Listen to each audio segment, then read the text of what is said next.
네, 사랑하는 성도 여러분, 이 시간 함께 모여서 동탄하임교회 기본교리교육 4주차 말씀 함께 나눌 수 있도록 하겠습니다. 네, 네, 사과 주제 예수 그리스도는 누구신가라는 주제로 기독론에 대해서 함께 나누겠습니다. 제가 서두에서 말씀드렸다시피 기독론은 이 기독이라고 하는 뜻은 이 그리스도라는 것을 음역해서 아마 한자로 아마 번역하면서 넘어간 이 글자가 이 기독이라는 글자일 겁니다. 그 글자 안에 뭐 엄청난 뜻이 들어가 있거나 그런 건 아닙니다. 여러분, 이 1번 문제부터 함께 나눠볼게요. 예수 그리스도는 어떤 분이신가?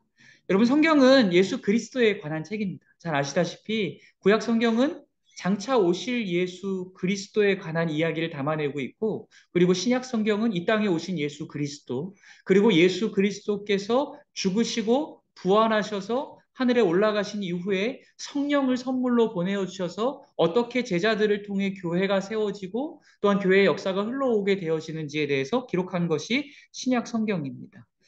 그렇다면 여러분, 성경을 알아간다라고 하는 것은 그리스도를 알아간다라고 하는 것과 동의어로 여겨도 나쁘지 않습니다. 여러분, 예수 그리스도를 어떤 분이신지 이 시간 함께 나눌 텐데, 먼저 예수라는 이름에 대해서 함께 나눠볼 수 있도록 하겠습니다. 여러분, 예수라는 이름의 뜻은요, 구원입니다. 이 예수라는 단어는요, 사실은 히브리어에서 온 거예요. 히브리어에서 이 야샤라고 하는 단어가 구원하다, 건전하다, 구원하다 이런 뜻을 지니고 있어요. 그래서 구약 성경에서 여러분이 잘 아시는 모셰, 여호슈아 뭐 이런 단어들이 다 이 야샤라고 하는 단어, 구원하다라고 하는 단어에서 파생된 단어입니다.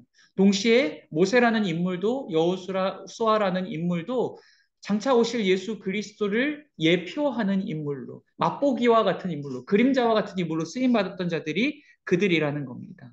예수라는 이름 자체에 구원의 의미가 들어있는 거예요. 이 그리스도라고 하는 것은 공식적인 명칭인데요. 그리스도란 히브리어로 메시아와 같은 말입니다.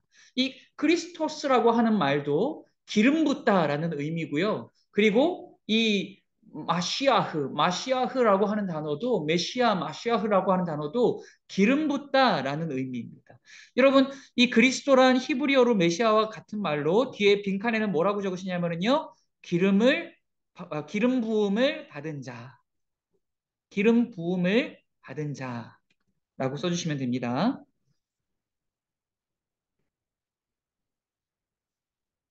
그리스도 메시아는 기름 부음을 받은 자라는 뜻입니다.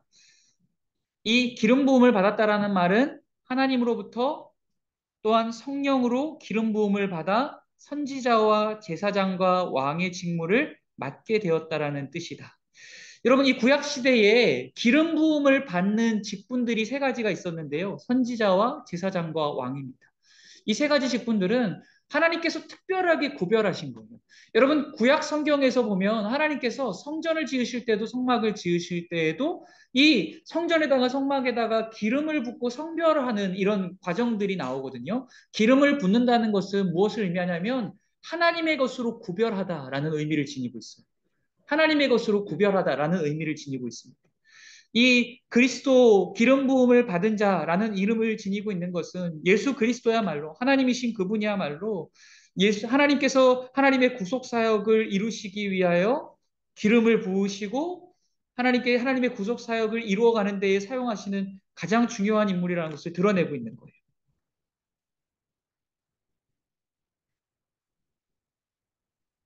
이것을 받았다는 말은 하나님으로부터 성령으로 기름 부음을 받아 선지자와 제사장과 왕의 직무를 맡게 되었다는 뜻이다.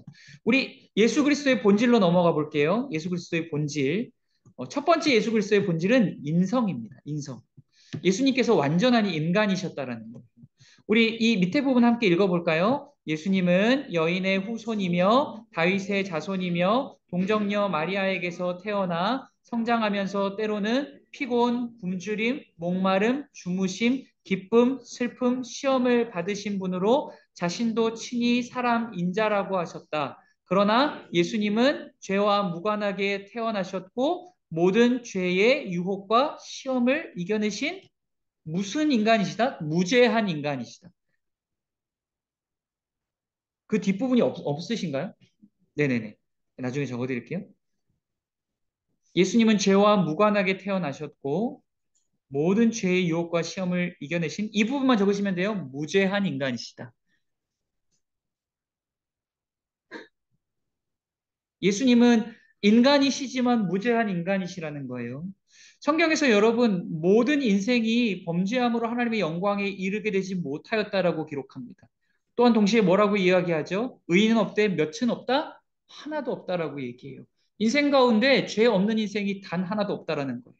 그러나 유일하게 인간의 몸을 입고 유일하게 죄를 짓지 않으신 분은 오직 우리 구주 예수 그리스도시라는 겁니다. 예수 그리스도께서는 마리아의 몸에 태어나실 때부터 성령의 감동으로 죄 없으신 상황 가운데 태어나셨다라는 거예요. 여러분, 우리는 이 천주교에서는 뭐라고 이야기하죠? 마리아도 거룩하다라고 이야기하죠. 마리아가 거룩함으로 인해서 예수님도 거룩하시다라고 얘기해요. 마리아가 특별한 숭배와 예배의 대상인 것처럼 이야기하고 마리아의 형상을 만들어 놓고 거기에다 기도하고 예배하죠. 성경에 정확하게 위배되는 이야기입니다. 성경에서는 하늘 위의 것이나 땅 아래 것이나 무엇으로도 형상을 만드는 자체가 죄라고 이야기했어요. 그런데 하물며 여러분 이 예수님께서 태어나실 때의 통로로 사용하셨던 마리아를 경배와 숭배의 대상으로 삼는 것은 잘못된 일입니다. 완전히 잘못된 일입니다. 예수님께서 죄 없게 태어나신 것은 성령의 감동으로 성령의 보호하심 가운데 태어나셨기 때문인 거지. 그것이 육신의 힘과 능력을 따라 생체의 무언가를 따라서 태어난 것이 아니라 남자를 알지 못한 여자 가운데 성령의 감동하심으로 하나님께서 태어나셨기 때문에 예수님으로 태어나셨기 때문에 죄가 없으신 것이지 마리아 때문에 죄가 없으신 것이 아닙니다. 우리 밑에 말씀 한번 읽어볼까요? 히브리서 4장 15절 말씀 함께 읽겠습니다. 우리에게 있는 대제사장은 우리의 연약함을 동정하지 못하실 이가 아니요 모든 일에 우리와 똑같이 시험을 받으신 이로되 죄는 없으시니라. 아멘. 여러분 우리 주님께서는요.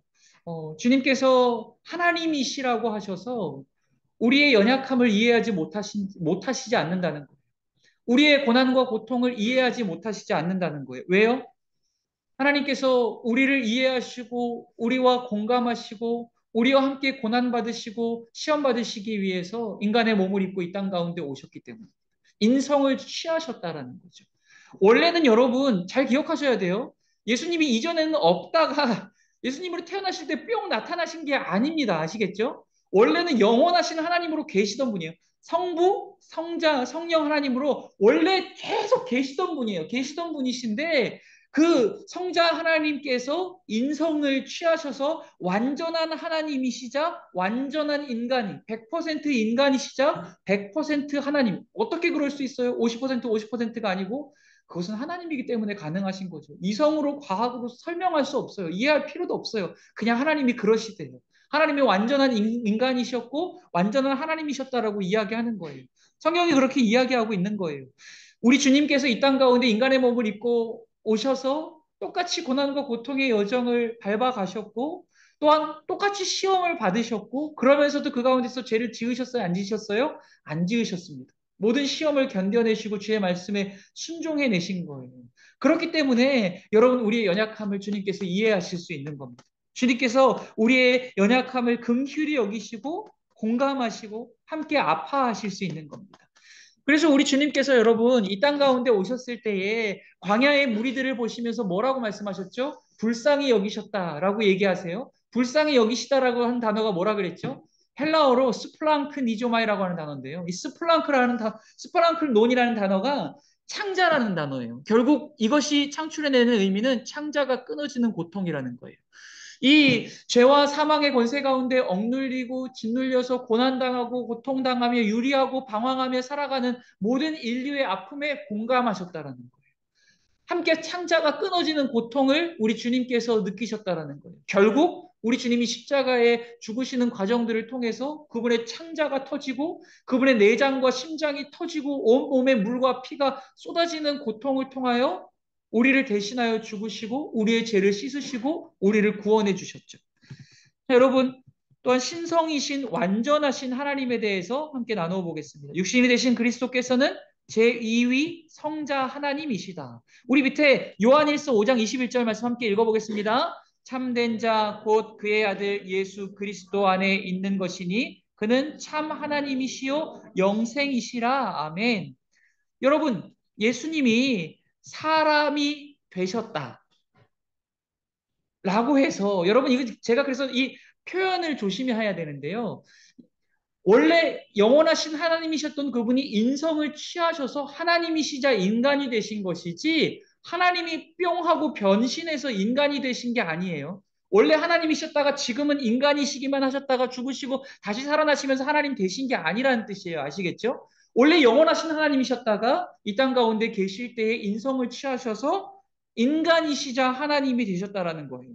그분은 영원한 하나님이시라는 거예요. 하나님의 능력으로 이 땅 가운데 오셔서 말씀을 선포하실 때 하늘의 권세를 보이셨고, 병든 자를 고치시고 앉은 뱅이를 일으키시고 눈먼 자를 보게 하시고 그분의 옷자락만 만져도 낫게 하시고 죽은 자를 살리시는 하나님의 능력을 보이셨죠. 그분이 하나님이시라는 것, 부인할 수 없는 능력과 역사를 하나님이신 그분께서 이 땅 가운데서 보여주셨다라는 거예요. 여러분, 예수 그리스도께서 양성을 소유함으로 구원자의 자격 요건을 충족하게 되었다라는 거예요. 여러분, 우리의 죄의 짐을 대신 지기 위해서는 우리와 동일한 인간이어야만 했습니다. 그러나 여러분, 죄와 사망의 권세를 이겨내시기 위해서는, 사망의 권세를 이겨내시기 위해서는 하나님이셔야만 했다라는 거예요. 그래서 그분이 참 하나님이시자 참 인간으로 이 땅 가운데 내려오셨다라는 거예요. 여기서 막간의 질문. 제가 지난번에도 이런 것도 한번 뭘 여쭤봤었는지 모르겠지만, 여러분, 지금 우리 예수님께서 어디 계시죠? 예수님 지금 어디 계십니까? 예수님 어디 보이십니까? 몰라요. 어디 계시죠? 예수님. 예수님 보이세요? 제 얼굴에 예수님이 보이십니까? 여러분, 그건 아니에요. 네, 감사합니다.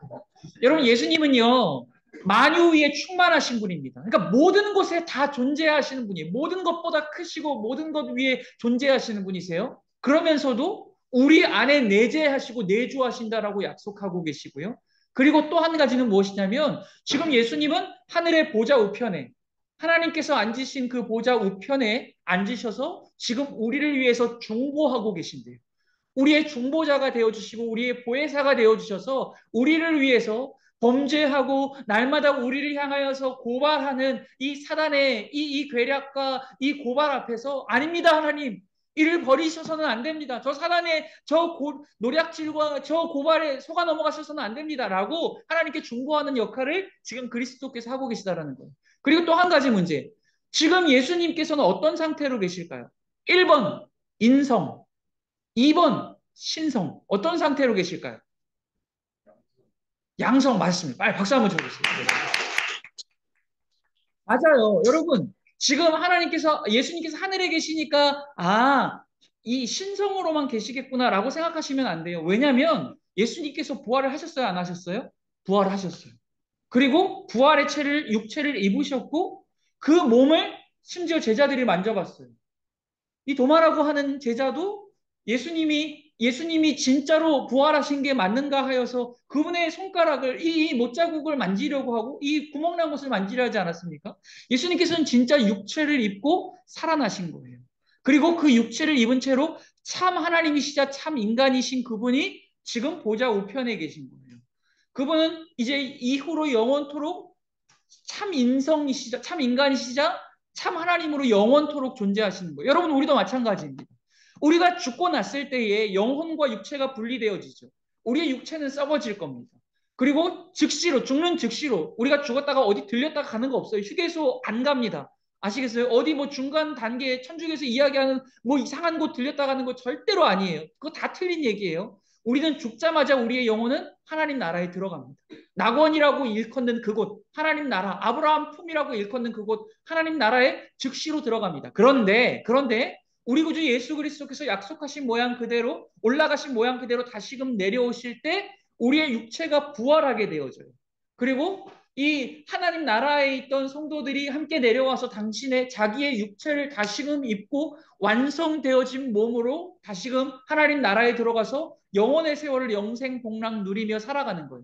지금 우리 주님께서 하나님 나라에서 인성이시자 신성으로 인간이시자 하나님이심으로 이 하나님으로 계속 존재하고 계시듯이 우리도 마찬가지라는 겁니다.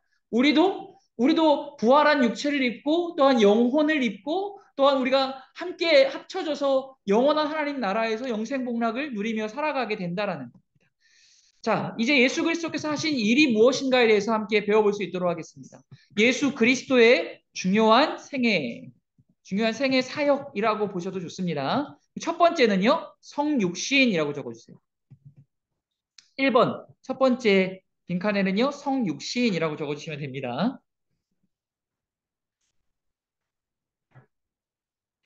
그리고 두 번째는요, 천국 복음 전파라고 써주세요.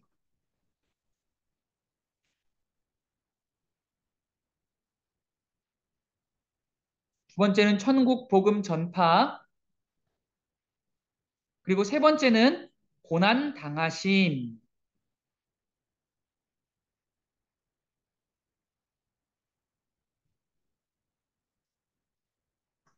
고난 당하심. 그리고 네 번째는 십자가의 죽으심.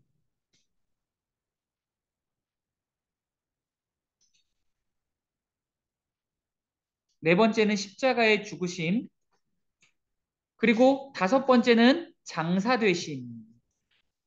무덤에 묻히셨다라는 거예요. 장사되심.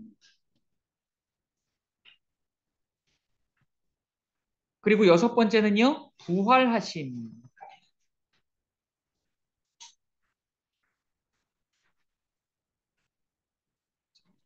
부활하심.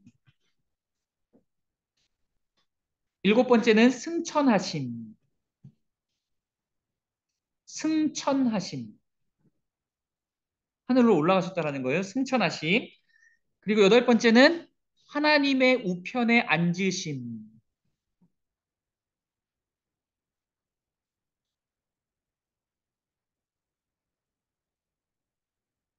하나님의 우편에 앉으심. 그리고 여덟 번째까지 했나요? 하나님의 우편에 앉으심.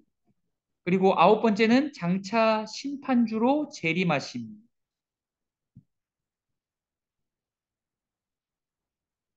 장차 심판주로 재림하심.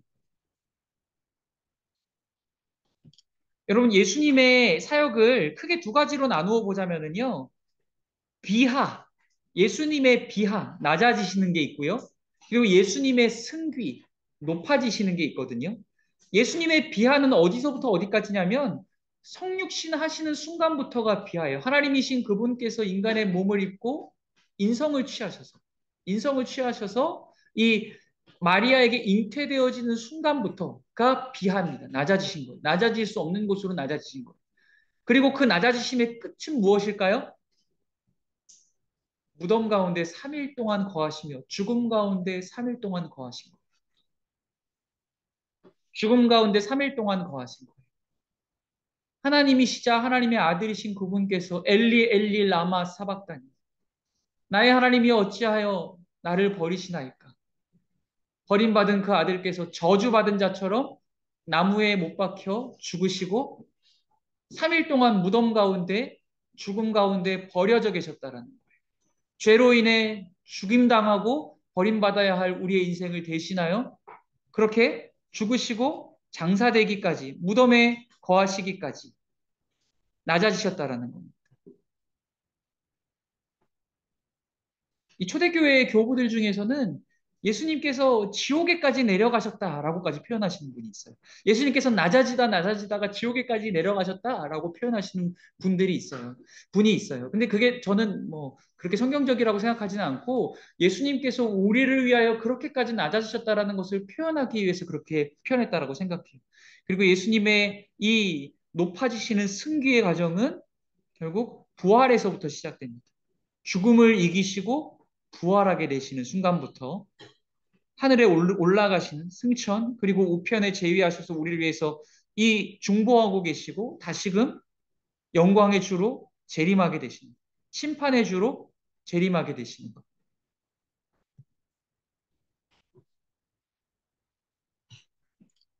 우리 이 네모 박스 안에 있는 말씀 함께 읽어볼까요? 우리가 그와 함께 영광을 받기 위하여 고난도 함께 받아야 할 것이니라 생각하건대 현재의 고난은 장차 우리에게 나타날 영광과 비교할 수 없도다. 아멘. 우리 주님께서도 고난을 받으시고 죽으셨어요. 그리고 다시금 살아나실 때 하나님께서 만유 위에 높은 이름을 주셨습니다. 우리에게도 마찬가지라는 거예요. 우리도 예수 그리스도와 함께 죽고 예수 그리스도와 함께 다시 살아나는 거예요. 여러분, 믿음이란 그런 겁니다. 믿음이란 예수와 연합하는 거예요. 예수의 죽으심과 함께 죽고 예수의 살아나심과 연합하여 함께 다시 살게 되어지는 거예요. 여러분, 그것을 이야기하는 거예요. 예수와 죽고 예수와 함께 살게 되어질 때 영원한 하나님의 나라에서 영생 복락과 영원한 면류관을 받게 된다는 겁니다. 우리 예수 그리스도의 구속 원리에 대해서 함께 나눠볼 수 있도록 할게요. 구속이란 무엇입니까? 종된 자를 값을 치르고 해방시키는 것입니다. 이것이 구속이에요. 죄값을 치르고 죄에서 사함을 받는 것입니다. 우리 에베소서 1장 17절 말씀 함께 읽어보겠습니다.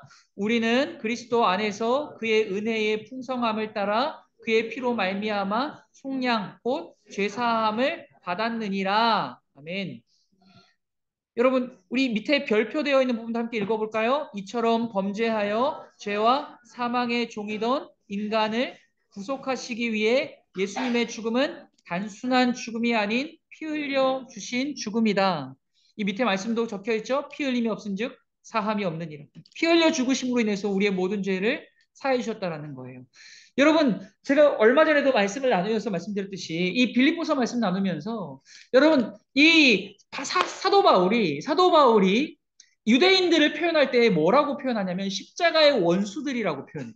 왜냐하면 이 유대인들이 어떤 사상을 가지고 있었냐면 유대인들이 이 사도 바울이 교회를 세울 때 예수 그리스도를 믿으십시오. 우리를 위하여 죽으시고 다시 사신 그분을 믿어야만 구원을 받을 수 있습니다. 그분을 믿는 믿음 안에서 우리가 의롭다 칭함을 받고 구원을 받을 수 있습니다. 라는 믿음을 전했거든요. 그리고 그 믿음 위에 그 복음 위에 교회를 세운 거예요. 그런데 이놈의 유대인들이 다시금 찾아와가지고 무슨 말도 안 되는 얘기를 하기 시작했냐면 야, 예수님 믿는 것만으로 되겠어? 그것만으로 안 돼. 우리처럼 유대인들처럼 우리처럼 율법도 가져야 되고 우리처럼 율법도 행해야 되고 우리처럼 이 할례도 받아야 되고 야 우리처럼 이런 아브라함의 혈통도 지녀야 돼라고 하는 말들을 하기 시작했어요. 그러므로 인해서 나중에 믿은 이방인 기독교인들 우리와 같은 이방인 기독교인들을 불안하게 만든 거예요. 계속 예수 그리스도로 인하여서만 구원받는 것이 아니라 다른 무언가를 더 해야만 구원받을 수 있는 것처럼 계속 헷갈리게 만들어버린 거예요.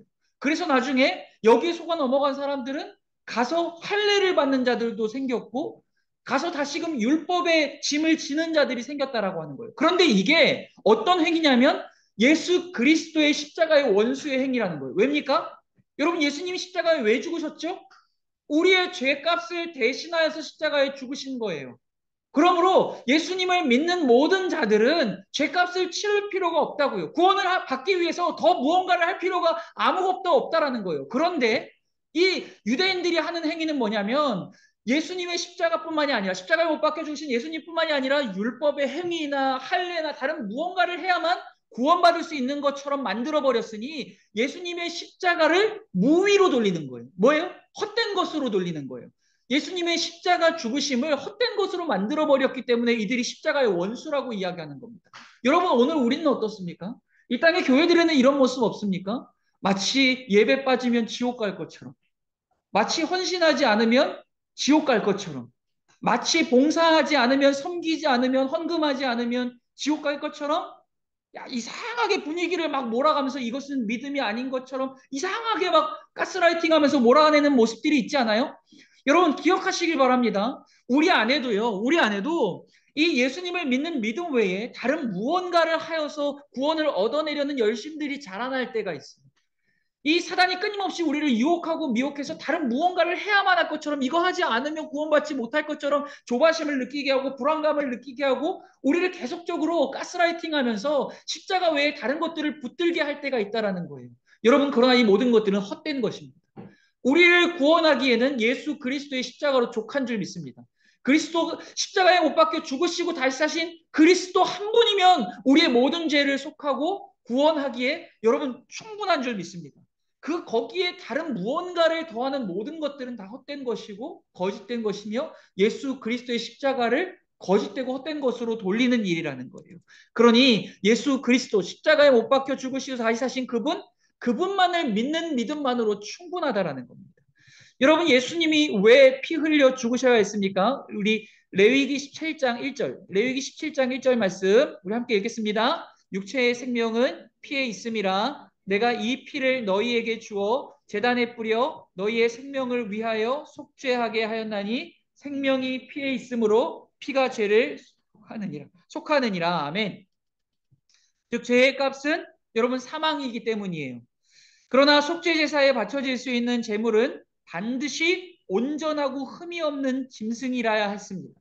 그래서 흠이 없는 것은 이 하나님이 연락하지 않으셨기 때문에, 그래서 우리 구주 예수 그리스도, 죄 없으신 인간이신 유일한 그분께서 당신을 희생의 제물로, 영원한 십자가의 제물로 내어주셨다라는 거예요.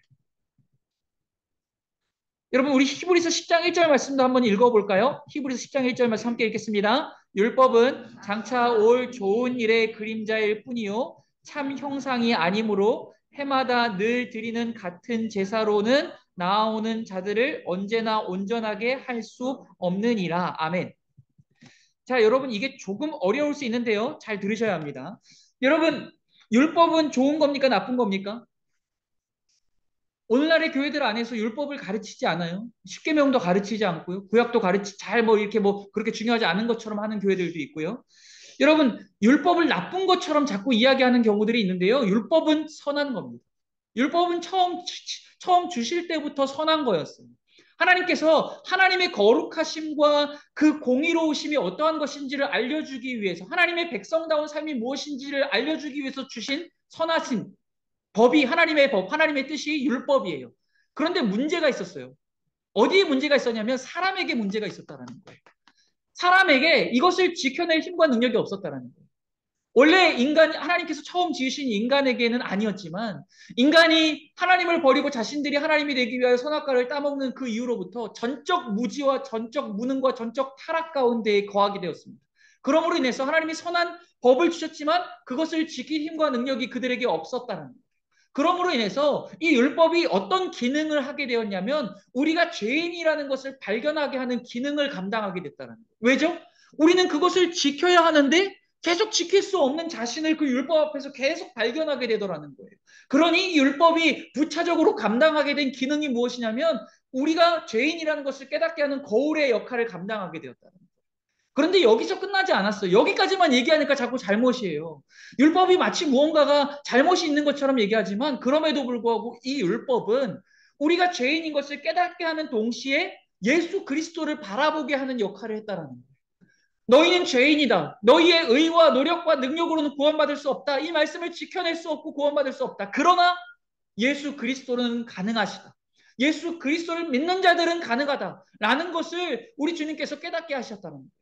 율법은 그런 기능을 하는 겁니다. 우리가 죄인임을 깨닫게 하는 동시에 예수 그리스도만을 바라보고 예수 그리스도만을 믿고 의지하는 삶을 살아가게 하는 선생의 역할을, 내비게이션과 같은 역할을 이 율법이 하게 되었다라는 거예요. 그래서 여기서 이야기하고 있는 겁니다. 율법은 장차 올 좋은 일의 그림자일 뿐이었다라는 거예요. 그 좋은 일은 누구예요? 우리 구주 예수 그리스도를 이야기하시는 거죠. 이 땅에 오셔서 여러분, 주님께서 우리를 위하여서 행하신 순종이 두 가지 있어요. 한번 적어 보실래요? 첫 번째 순종. 행하신 순종이라고 적어주세요. 1번 행하신 순종. 행하신 순종. 그리고 2번 당하신 순종.